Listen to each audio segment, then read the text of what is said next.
Hello everyone, welcome to my YouTube channel. तो last class में हम लोगों ने ये पढ़ा था कि किसी एटम का इलेक्ट्रॉनिक कॉन्फ़िगरेशन क्या होता है। तो आज उसी क्लास के रिलेटेड एक मैं आपको क्वेश्चन देता हूँ, उसको सॉल्व करने की कोशिश कीजिए, जो कि है आज का आपका ट्रिविया। वो है जो क्रोमियम एटम है, तो क्रोमियम एटम का इलेक्ट्रॉनिक कॉन्फ़िगरेशन क्या होता है।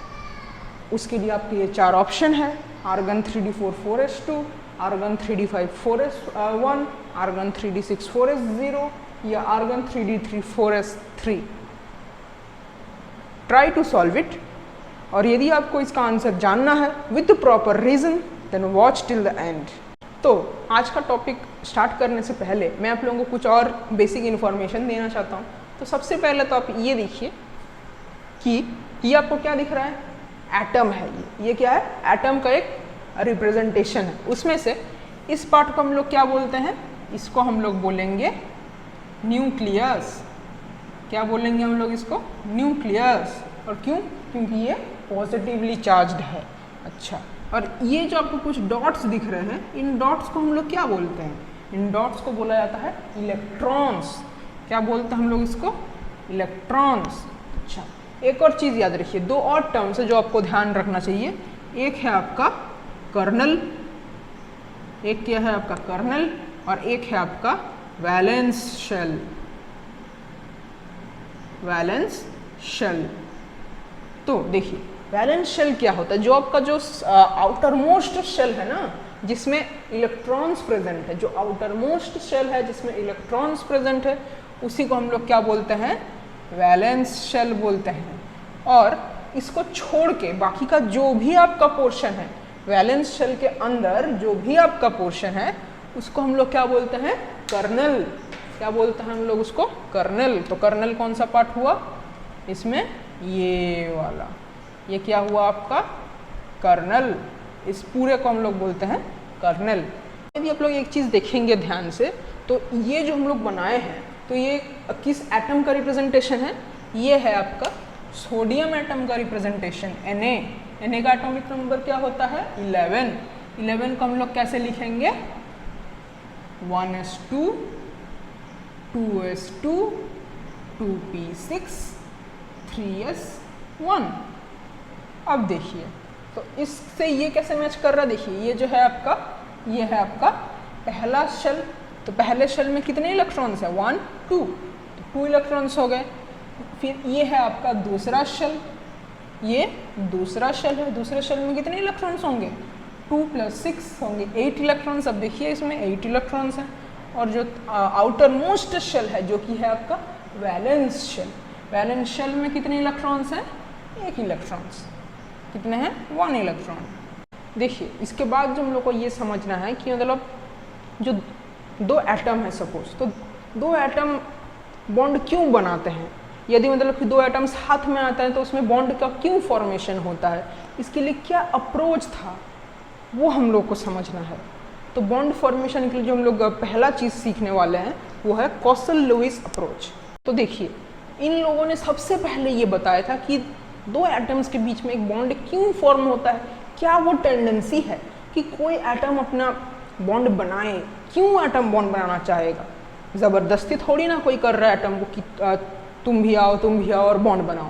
पर क्यों एटम खुद से बॉन्ड बनाना चाहता है, पर क्यों एटम बॉन्ड बनाएगा? तो ये कुछ अप्रोच, तो ये अप्रोच सबसे पहले कौन दिए थे? वो दिए थे दो साइंटिस्ट जिनका नाम है कॉसल और लुईस। तो इन दोनों ने दिया था कि कॉसल-लुईस अप्रोच। तो देखिए कॉसल और लुईस जो थे, वो लोग बहुत ही महान साइंटिस्ट थे। उन्होंने क्या कहा था? उन्होंने कहा था कि atoms achieve stable electronic configuration by forming bonds. तो एटम क्यों बॉन्ड्स बनाना चाहते हैं? उन लोगों को स्टेबल इलेक्ट्रॉनिक कॉन्फ़िगरेशन चाहिए। और स्टेबल इलेक्ट्रॉनिक कॉन्फ़िगरेशन किसके पास होता है? वो होता है इन लोगों के पास। क्या कहते हैं हम लोग इन्हें? Noble gas. क्या कहते हैं? Noble gas. या फिर इनको क्या बोलता है? Inert gas. इन लोगों के पास क्या होता है? स्टेबल इलेक्ट्रॉनिक कॉन्फ़िगरेशन होते हैं, जैसे कि हीलियम हो गया, नियॉन हो गया, आर्गन हो गया, क्रिप्टॉन हो गया, जेनॉन हो गया। तो इन लोगों के पास क्या होता है? Stable electronic configuration. मतलब ये लोग किससे रिएक्ट ही नहीं करते हैं। अब सोचिए मतलब कि दो इंसान तभी ना मतलब कि कुछ बात करेंगे जब उनको कुछ मतलब होगा, उनको कुछ नीड होगा। बिना कुछ नीड का कोई इंसान क्यों ही बात करेगा। वैसे ही है ये नोबेल गैस, इनके पास इनके सब कुछ इनको मिला हुआ है, एकदम स्टेबल है, तो ये लोग क्यों ही मतलब कि रिएक्ट करेंगे, क्यों ही ये बॉन्ड बनाएंगे जब ये पहले से ही स्टेबल है। हालांकि ऐसा है कि मतलब कि कुछ नोबेल गैस जैसे कि जेनॉन वगैरह रिएक्ट भी करते हैं, पर वो अलग बात है। हम लोग ये जाने कि मतलब एटम्स क्यों रिएक्ट करते हैं, एटम्स क्यों बॉन्ड फॉर्म करते हैं, ताकि उनको स्टेबिलिटी मिले। क्या मिले? स्टेबल इलेक्ट्रॉनिक कॉन्फ़िगरेशन मिले। मतलब वो लोग नोबेल गैस जैसा बनना चाहते हैं। वो लोग क्या बनना चाहते हैं? नोबेल गैस जैसा बनना चाहते हैं। उन लोगों को स्टेबिलिटी चाहिए। अब ये स्टेबिलिटी उन लोगों को कैसे मिलेगा, ये हम लोग कुछ देर बाद बात करते हैं। एटम्स कैसे बॉन्ड बनाते हैं, क्यों बॉन्ड बनाते हैं, इन चीज़ों को जानने से पहले हम लोग को ये जानना है कि जो लुईस थे तो उन्होंने कुछ दिया था कि जिसे कहते हैं हम लोग लुईस डॉट स्ट्रक्चर। तो वो क्या है? एक रिप्रेजेंटेशन है एटम का, एटम के वैलेंस इलेक्ट्रॉन्स का। क्योंकि हम लोग ये पता है कि वैलेंस इलेक्ट्रॉन ही किस काम में आते हैं? बॉन्ड बनाने के। तो इसीलिए हम लोग वैलेंस इलेक्ट्रॉन को कैसे रिप्रेजेंट करेंगे, उस वही है हम लोग का लुईस डॉट स्ट्रक्चर। तो वैलेंस इलेक्ट्रॉन के अकॉर्डिंग हम लोग कैसे रिप्रेजेंट कर सकते हैं? तो देखिए हाइड्रोजन एटम, हाइड्रोजन में क्या है? एक इलेक्ट्रॉन है, तो इसको हम लोग क्या रखेंगे? एक डॉट। डॉट क्या रिप्रेजेंट करता है? इलेक्ट्रॉन्स। हीलियम में कितने इलेक्ट्रॉन्स हैं? 2 इलेक्ट्रॉन। तो इसको हम लोग कैसे लिखेंगे? ये 1 हो गया, ये 2 हो गया। अब लिथियम में कितने इलेक्ट्रॉन है? देखिए लिथियम में 3 इलेक्ट्रॉन नहीं है, लिथियम के वैलेंस शेल में 1 इलेक्ट्रॉन है। 1s2 2s1। तो 1s2 तो आपका कर्नल में आ गया, 2s1 जो है वो आपका वैलेंस शेल में है। लिथियम का क्या कॉन्फ़िगरेशन होता है? 1s2 2s1। 1s2 किस में आता है? आपका कर्नल में है, वो तो वैलेंस इलेक्ट्रॉन नहीं है। और 2s1 क्या है? आपका वैलेंस इलेक्ट्रॉन। तो लिथियम के कितने होंगे? 1। बेरिलियम में क्या होता है? 1s2 2s2। तो बेरिलियम का कितना होगा? 2। बोरॉन में क्या है? 2s2 2p1। तो वो बोरॉन के वैलेंस शेल में कितने इलेक्ट्रॉन है? 3 इलेक्ट्रॉन। तो बोरॉन का रिप्रेजेंटेशन कैसे होगा? 3 इलेक्ट्रॉन दिखाएंगे। कार्बन का हम लोग देखे थे, कार्बन में कितने होता है? 4 इलेक्ट्रॉन्स। नाइट्रोजन में कितने होता है? 5 इलेक्ट्रॉन्स। नाइट्रोजन में होता है 5 इलेक्ट्रॉन्स। ऑक्सीजन में कितना होता है? ऑक्सीजन में होता है 6 इलेक्ट्रॉन्स। फ्लोरीन में कितना होता है? फ्लोरीन में होता है 7 इलेक्ट्रॉन्स। तो उसके वैलेंस शेल में कितने इलेक्ट्रॉन्स होंगे? 7 इलेक्ट्रॉन्स। नियॉन के वैलेंस शेल में क्या होगा? 8 इलेक्ट्रॉन्स। देखिए हालांकि मतलब नोबेल गैस उतना पार्टिसिपेट करते नहीं है बॉन्ड फॉर्मेशन में या केमिकल रिएक्शन में, तो उनका स्ट्रक्चर उतना कुछ काम का नहीं है, लेकिन तब भी हम लोग के जान के तो रखना चाहिए कि लुईस डॉट स्ट्रक्चर के अकॉर्डिंग इन सब का, इन ऐसे एटम्स का स्ट्रक्चर कैसा होगा। तो ये था लुईस डॉट स्ट्रक्चर। देखिए जो कॉसेल साइंटिस्ट थे उन्होंने क्या कहा था कि जो ज़्यादा इलेक्ट्रोपॉजिटिव एटम होगा वो क्या करेगा? अपने इलेक्ट्रॉन्स को दे देगा। क्या करेगा? अपने इलेक्ट्रॉन्स को लॉस करेगा। वो अपने इलेक्ट्रॉन्स को लॉस करेगा, लॉस ऑफ इलेक्ट्रॉन्स। क्यों? ताकि उसको क्या मिले? नोबेल गैस इलेक्ट्रॉनिक कॉन्फ़िगरेशन मिले। क्या मिले उसको? नोबेल गैस इलेक्ट्रॉनिक कॉन्फ़िगरेशन, ताकि उसको क्या मिले? स्टेबिलिटी मिले।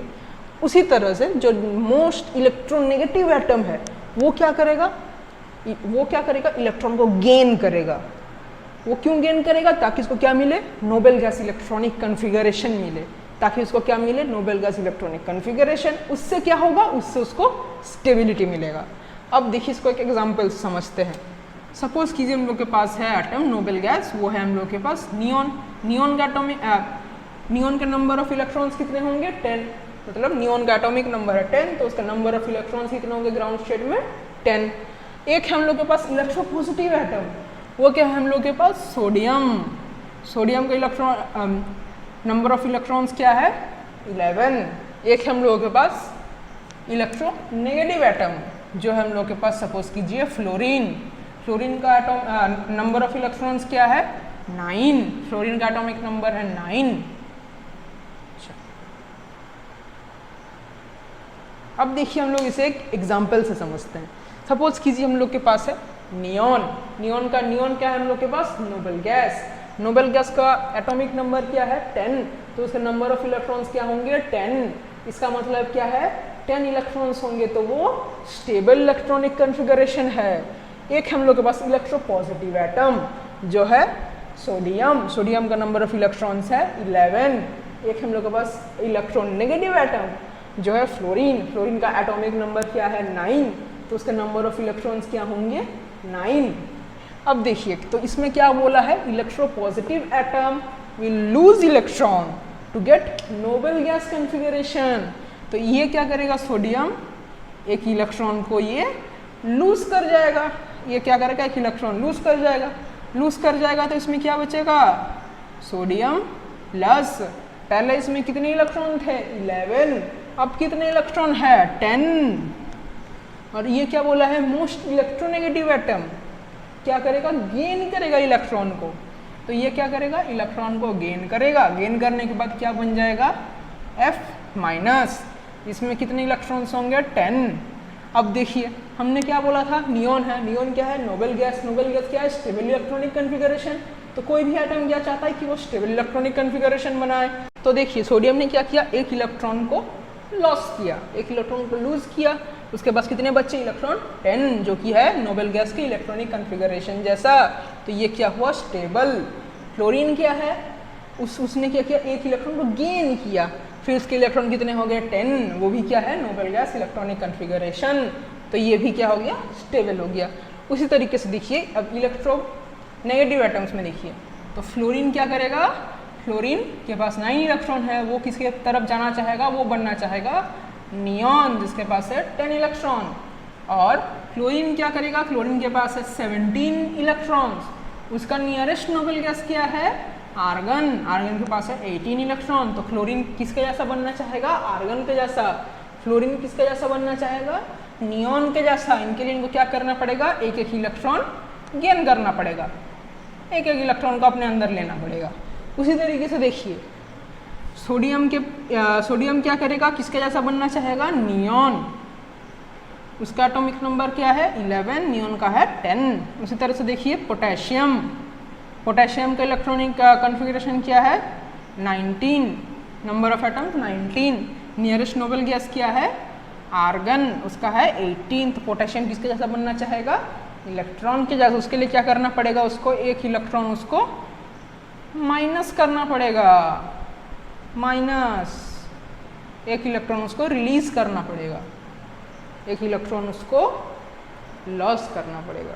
अब देखिए हम लोग ये जानेंगे कि जो पॉसेल के अकॉर्डिंग आयनिक बॉन्ड कैसे होते हैं, आयनिक बॉन्ड क्या है आज हम लोग देखेंगे। देखिए आयनिक बॉन्ड में हम लोग कैसे जानेंगे, देखिए पहले एक है हम लोग के पास सोडियम एटम, एक है क्लोरीन एटम।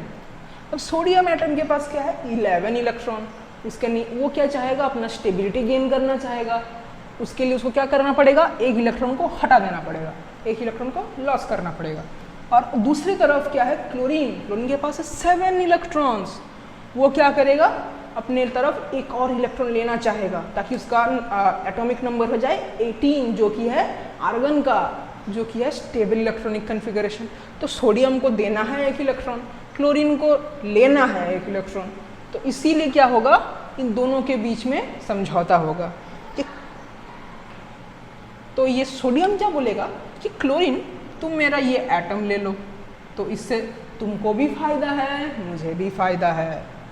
तो सोडियम क्या बोलेगा ये अपना इलेक्ट्रॉन देगा, क्लोरीन बोलेगा हाँ हाँ दो मैं तो इलेक्ट्रॉन लेने के लिए ही आया हूँ।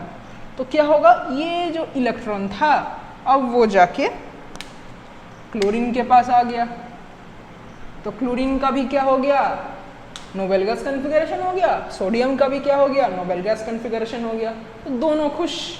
इसके साथ साथ एक और चीज़ हुआ है, देखिए सोडियम के पास पहले कितने थे 11 इलेक्ट्रॉन, एक इलेक्ट्रॉन उसने दे दिया, इलेक्ट्रॉन के पास क्या होता है नेगेटिव चार्ज, तो एक नेगेटिव चार्ज उसके पास कम हो गया, तो सोडियम पे क्या चार्ज आएगा पॉजिटिव चार्ज आएगा, तो सोडियम क्या होगा पॉजिटिवली चार्ज हो जाएगा। क्लोरीन के पास था मतलब उसके पास 17 इलेक्ट्रॉन्स थे, अब उसने एक और इलेक्ट्रॉन ले लिया 18 करने के लिए, इलेक्ट्रॉन क्या है नेगेटिवली चार्ज, तो क्लोरीन के पास कितने चार्ज आ गए एक, उसके पास नेगेटिव चार्ज ज़्यादा आ गया। तो क्लोरीन के पास क्या होगा, नेगेटिव चार्ज। अब देखिए दोनों ने तो अपने स्टेबिलिटी गेन कर लिया नोबल गैस जैसा। इसके बाद क्या देखिए, एक है पॉजिटिव चार्ज, एक है नेगेटिव चार्ज, दोनों के बीच में क्या होगा, अट्रैक्शन होगा। तो क्या होगा, ये सोडियम प्लस और ये Cl माइनस, क्लोरीन माइनस, ये दोनों अट्रैक्ट होंगे और अट्रैक्ट होते ही ये क्या होगा, बॉन्ड फॉर्मेशन होगा। याद कीजिए हम लोगों ने क्या बताया था केमिकल बॉन्डिंग का डेफिनेशन, कि ये क्या है, force of attraction between atoms. ये क्या है, force of attraction between atoms. तो ये ऐसे ही बनते हैं आयनिक बॉन्ड। तो अब देखिए हम लोग ऑक्टेट रूल को समझेंगे कि ऑक्टेट रूल क्या है। ऑक्टेट रूल ये कहता है कि जैसे देखिए इससे पहले हम लोगों ने क्या देखा था, नोबल गैस के पास क्या होता है, स्टेबल इलेक्ट्रॉनिक कन्फिगरेशन है ना, जिसके लिए वो स्टेबल होते हैं। तो जब हमने उसमें कुछ स्टडी किया तो उसमें ये पाया कि जो सारे नोबल गैस है एक्सेप्ट हीलियम, इनमें क्या है, जो आउटर शेल है जिसको हम लोग बोलते हैं वैलेंस शेल, तो वैलेंस शेल में क्या होता है 8 इलेक्ट्रॉन, बस हीलियम में क्या होता है वैलेंस शेल में 2 इलेक्ट्रॉन। तो सारे एटम्स क्या करते हैं कि वो अपना वैलेंस शेल में 8 इलेक्ट्रॉन्स को अटेन करने का ट्राई करते हैं। इसी को हम लोग क्या बोलते हैं, 8 मतलब ऑक्टेट। तो क्या आता है, ऑक्टेट रूल मतलब 8 इलेक्ट्रॉन्स को आउटर मोस्ट जो हम लोग का वैलेंस शेल होता है उसमें 8 इलेक्ट्रॉन्स रखना चाहते हैं, उसको हम लोग बोलते हैं ऑक्टेट रूल। बस हाइड्रोजन के लिए क्या होता है, वो हीलियम जैसा बनना चाहता है, मतलब उसके वैलेंस शेल में वो 2 इलेक्ट्रॉन रखना चाहता है, वो है हम लोग का डबलेट रूल। तो ऑक्टेट रूल क्या है, ऑक्टेट रूल कहता है कि एटम्स जब कंबाइन कर, जैसे हम लोग NaCl में देखे थे, तो वो क्या करते हैं, इधर वो ट्रांसफर करते हैं या वो शेयरिंग करते हैं। किसका शेयरिंग करते हैं या ट्रांसफर करते हैं, वो करते हैं वैलेंस इलेक्ट्रॉन्स का। और किस लिए करते हैं, ताकि वो क्या बनाए, स्टेबल ऑक्टेट इलेक्ट्रॉनिक कन्फिगरेशन। तो स्टेबल इलेक्ट्रॉनिक कन्फिगरेशन तो है, वो ऑक्टेट इलेक्ट्रॉनिक कन्फिगरेशन मतलब उसमें 8 इलेक्ट्रॉन्स होंगे, किसमें, वैलेंस शेल में। ये है ऑक्टेट रूल। अब इसको देखिए एक एग्जांपल से समझते हैं। सोचिए एक हम लोग लेते हैं आयोनिक कंपाउंड का, एक लेते हैं हम लोग कोवैलेंट कंपाउंड। अब देखिए NaCl को ही हम लोग देख लेते हैं। NaCl क्यों स्टेबल है ऑक्टेट रूल के हिसाब से, देखिए सोडियम के पास कितने इलेक्ट्रॉन्स होते हैं वैलेंस शेल में, 1, यह उसका लुईस डॉट स्ट्रक्चर। क्लोरीन के पास कितने होते हैं, 1 2 3 4 5 6 और 7। तो सोडियम इसको हटा देना चाहता है ताकि उसके पास कितने इलेक्ट्रॉन्स बचे, उसका ऑक्टेट पूरा हो जाए। तो सोडियम क्या करता है, अपने इस इलेक्ट्रॉन को ट्रांसफर कर देता है, क्लोरीन का भी ऑक्टेट पूरा हो जाएगा, 8 इलेक्ट्रॉन्स होगा। तो इसके बाद क्या होगा, ये NaCl का ये बॉन्ड बन जाएगा, ये ऑक्टेट रूल से स्टेबल है। क्यों, सोडियम का देखिए इलेक्ट्रॉनिक कॉन्फ़िगरेशन क्या है, उसका हर एक शेल में कितना है, पहला शेल में 2 इलेक्ट्रॉन, दूसरे में 8 इलेक्ट्रॉन, टोटल 10 इलेक्ट्रॉन्स हो गए, ये स्टेबल कॉन्फ़िगरेशन है। क्लोरीन का देखिए पहला शेल में 2 इलेक्ट्रॉन, दूसरे में 8 इलेक्ट्रॉन, तीसरे में 8 इलेक्ट्रॉन, 18 इलेक्ट्रॉन हो गया, आर्गन जैसा, ये भी स्टेबल हो गया। एक और एग्जाम्पल देखते हैं हम लोग F2 या Cl2। ये कंपाउंड कैसे स्टेबल है, अब देखिए Cl2 का स्ट्रक्चर सोचिए, ये है हम लोग का एक Cl एटम, ये है हम लोग का एक Cl एटम, इसके पास कितने इलेक्ट्रॉन्स है, 1 2 3 4 5 6 7 वैलेंस इलेक्ट्रॉन्स है। दूसरे Cl के पास भी 7 वैलेंस इलेक्ट्रॉन होगा, 1 2 3 4 5 6 7। और देखिए ना तो इसका ऑक्टेट कंप्लीट है ना तो इसका ऑक्टेट कंप्लीट है। अब ये दोनों Cl यदि एक बोलेगा कि मैं तुमको डोनेट कर देता हूँ, मैं तुमको 1 इलेक्ट्रॉन दे देता हूँ, तो एक का तो ऑक्टेट कंप्लीट हो जाएगा, लेकिन इसका तो 6 इलेक्ट्रॉन बच जाएगा, वो तो ऑक्टेट कंप्लीट नहीं हुआ। यदि ये बोलेगा कि नहीं मैं दे देता हूँ तुमको इलेक्ट्रॉन, तुम रख लो, तो इसका ऑक्टेट नहीं कंप्लीट होगा। तो इसीलिए लोग क्या करते हैं, ये लोग शेयरिंग कर देते हैं। ये लोग क्या करते हैं, इलेक्ट्रॉन को शेयरिंग, कि तुम भी रखो मैं भी रखूँगा, दोनों के पास होगा, जिसको ज़रूरत पड़ेगा वो लेगा। तो क्या होता है, क्लोरीन के पास कितने इलेक्ट्रॉन आ जाते हैं, 8, और इस क्लोरीन के पास भी कितने इलेक्ट्रॉन आ जाते हैं, 8। तो इसी तरह से होता है ये शेयरिंग। तो शेयरिंग से क्या होगा, इसके पास भी 8 इलेक्ट्रॉन है, ये भी स्टेबल इलेक्ट्रॉन कॉन्फ़िगरेशन हो गया ऑक्टेट रूल से, और इसके पास भी 8 इलेक्ट्रॉन है, तो ये भी स्टेबल इलेक्ट्रॉनिक कॉन्फ़िगरेशन हो गया ऑक्टेट रूल से। तो इसी के साथ हम लोग इस वीडियो का एंड करते हैं, और जो मैंने ट्रिविया पूछा था आपसे वीडियो से पहले, उसका आंसर आपको इसके बाद मिल जाएगा। आई होप आप सब ने इसको सॉल्व करने का कोशिश किया होगा, और आप में से शायद से कई लोगों को इसका आंसर पहले से पता भी हो सकता है, पर इस बार हम लोग इसको मतलब कि एकदम डिटेल्स में समझेंगे कि ऐसा क्यों होता है, क्या इसके रीजंस है और क्या ऐसे और एग्जाम्पल्स है। आप सभी लोगों को पता होगा कि क्रोमियम जो है, तो क्रोमियम का एटॉमिक नंबर क्या होता है? क्रोमियम का एटॉमिक नंबर होता है 24। क्रोमियम का क्या होता है? Atomic number 24। तो 24 को हम लोग इसका इलेक्ट्रॉनिक कॉन्फ़िगरेशन लिखेंगे कैसे? पहले तो हम लोग क्या लिखेंगे इसमें? आर्गन, जो कि हम लोग का इसका नियरेस्ट नोबल गैस, और आर्गन का एटॉमिक नंबर क्या होता है? 18। आर्गन का क्या होता है एटॉमिक नंबर? 18। तो 18 इलेक्ट्रॉन से इसमें पहले भर गए। आर्गन का जैसा कॉन्फ़िगरेशन होता है उस हिसाब से, और बचे कितने हम लोगों के पास? 24 - 18 क्या होता है? 6 इलेक्ट्रॉन्स बचे। और इन 6 इलेक्ट्रॉन्स को हम लोग को कैसे भरना है? वो भरना है हम लोग को 3D में भरना है, और किस में भरना है? हम लोगों को 4s में भरना है। तो इसको हम लोग कैसे फिल करेंगे देखिए। तो 3D में है और 4s में, तो आप सभी लोगों को देखने में ये लगता होगा कि पहले तो 4s भरता है, तो 4s में हम लोग डाल देंगे 2 इलेक्ट्रॉन्स, और बाकी जो बचे हैं 4 इलेक्ट्रॉन्स हम लोग 3D में डाल देंगे। पर वहीं पर गड़बड़ है, देखिए, तो वही आपका ये गलत ऑप्शन है। अच्छा, एक और चीज़ देखिए, ये जो क्वेश्चन है कि इलेक्ट्रॉनिक कॉन्फ़िगरेशन क्या होता है, तो ये वाला ऑप्शन आप गौर से देखिए। पहली बात तो ये कि 3D3 तो ठीक है, 4s3 का भी होता है। मैंने क्या बताया था? जो s ऑर्बिटल होता है, s ऑर्बिटल का मैक्सिमम कितने इलेक्ट्रॉन्स होते हैं? 2 इलेक्ट्रॉन्स होते हैं। s ऑर्बिटल में 2 ही इलेक्ट्रॉन्स मैक्सिमम रह सकते हैं, तो ये तीसरा इलेक्ट्रॉन्स कैसे आ गया? ये तो हो ही नहीं सकता। तो ये ऑप्शन भी आपका रॉन्ग हो गया। अब बचे कौन से? एक तो ये बचा, एक तो ये बचा। अच्छा, अब देखिए, इसमें जो होता है ये एक एक्सेप्शनल केस है, इसको याद रखिएगा। इसमें इसका कॉन्फ़िगरेशन होता है 3D5 4s1। अब ये क्यों होता है? अब मैं आपको कंपेयर करके दिखाता हूँ। देखिए ये है, मैंने मतलब कि 2 सिचुएशन यहाँ पर दी हैं। एक कॉन्फ़िगरेशन है 3D4 4s2, एक है 3D5 4s1। अब इसमें से हम लोग को जानना है कि कौन ज़्यादा स्टेबल है और क्यों। जो भी कॉन्फ़िगरेशन ज़्यादा स्टेबल होगा वही वाला कॉन्फ़िगरेशन क्रोमियम लाएगा, क्योंकि कोई भी एटम हमेशा अपना स्टेबिलिटी गेन करना चाहता है। तो इसमें हम लोग जानते हैं कि कौन ज़्यादा स्टेबल कॉन्फ़िगरेशन है। अब देखिए, एक बात हमेशा याद रखिएगा कि कोई भी सबशेल हो उसका हमेशा हाफ फील्ड या फिर फुल्ली फील्ड कॉन्फ़िगरेशन बहुत स्टेबल होगा। तो उस हिसाब से देखिए, जैसे कि p ऑर्बिटल में मैक्सिमम कितने, और p सबशेल में कितने ऑर्बिटल्स है? 3 ऑर्बिटल है। हर ऑर्बिटल में कितने इलेक्ट्रॉन्स फिल हो सकते हैं? 2 इलेक्ट्रॉन फिल हो सकते हैं। तो फिर 3 ऑर्बिटल में कितने इलेक्ट्रॉन होंगे? 6 इलेक्ट्रॉन्स होंगे। ये इसका क्या है? फुल्ली फील्ड कॉन्फ़िगरेशन है। ये इसका क्या है? फुल्ली फील्ड है। तो ये भी आपका क्या होगा? स्टेबल होगा। और क्या होता है इसमें? जो इसका हाफ फील्ड है उसमें कितने इलेक्ट्रॉन्स होंगे? 3 इलेक्ट्रॉन्स होंगे। ये क्या है? हाफ फील्ड है। ये भी क्या होगा? स्टेबल होगा। और मतलब कि इसके अलावा और कोई भी कॉन्फ़िगरेशन हो, चाहे मतलब कि p में 1 इलेक्ट्रॉन हो, 2 इलेक्ट्रॉन हो, 4 इलेक्ट्रॉन हो, 5 इलेक्ट्रॉन हो, उतना स्टेबल नहीं होगा जितना कि ये 3 इलेक्ट्रॉन और 6 इलेक्ट्रॉन जब होंगे तब जितना स्टेबल होगा। उसी तरीके से देखिए कि d ऑर्बिटल है, d सबशेल है। d सबशेल में कितने ऑर्बिटल्स होते हैं? 5 ऑर्बिटल्स। 5 ऑर्बिटल्स में मैक्सिमम कितने इलेक्ट्रॉन्स होंगे? 10 इलेक्ट्रॉन्स। ये है फुल्ली फील्ड कॉन्फ़िगरेशन, तो ये भी आपका स्टेबल हुआ। और क्या हो सकता है? 5 इलेक्ट्रॉन्स, जो कि है हाफ फील्ड कॉन्फ़िगरेशन। ये भी क्या है? स्टेबल है। ये भी क्या है? स्टेबल है। तो ये हमेशा याद रखिएगा कि जो हाफ फील्ड और फुल्ली फील्ड कॉन्फ़िगरेशन है वो बहुत ही स्टेबल होता है। तो उस हिसाब से देखिए, अब ये है 3D4, ये है 3D5। इसमें क्या है? ये हाफ फील्ड तो है नहीं, बट ये देखिए 3D5, ये क्या है? हाफ फील्ड है, इसीलिए ये ज़्यादा स्टेबल है। तो क्रोमियम कौन सा इलेक्ट्रॉनिक कॉन्फ़िगरेशन रखना चाहेगा? वो ये रखना चाहेगा 3D5। क्यों? क्योंकि ये हाफ फील्ड है। और उसी हिसाब से फिर ये देखिए, ये तो है 3D6। 3D6 क्या है? ये तो हाफ फील्ड नहीं है, तो हाफ फील्ड भी नहीं है, फुल्ली फील्ड भी नहीं है, तो इसीलिए स्टेबल ये भी नहीं होगा। तो हम लोग का आंसर कौन सा होगा? ये। तो ये था आपका आज का ट्रिविया। अब देखिए, जो ये कॉन्फ़िगरेशन होता है, तो इसमें देखिए जो एक्सेप्शंस हैं, पहला एक्सेप्शन तो हम लोग का ये है कि क्रोमियम का कॉन्फ़िगरेशन क्या होता है? Argon 3D5 4s1। उसी तरह से एक और एक्सेप्शन होता है, वो होता है कॉपर का। कॉपर का एटॉमिक नंबर क्या होता है? 29। 29 को हम लोग कैसे लिखेंगे? पहले तो हम लोग लिखेंगे आर्गन में कितने इलेक्ट्रॉन्स होंगे? 18। और कौन सा बचेगा हम लोगों के पास? 3D बचेगा और 4s बचेगा।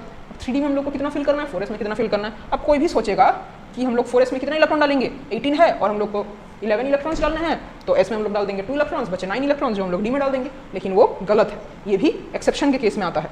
इसमें हम लोग क्या करते हैं? 4s में आता है 1 इलेक्ट्रॉन और 3D में जाता है 10 इलेक्ट्रॉन। ये देखिए 3D 10 इलेक्ट्रॉन्स मतलब फुल्ली फील्ड, जो कि है स्टेबल कॉन्फ़िगरेशन। इसीलिए कॉपर में भी ये शो होता है एक्सेप्शंस। 2 एक्सेप्शंस है, एक तो है क्रोमियम, एक है copper. Thank you for watching my video.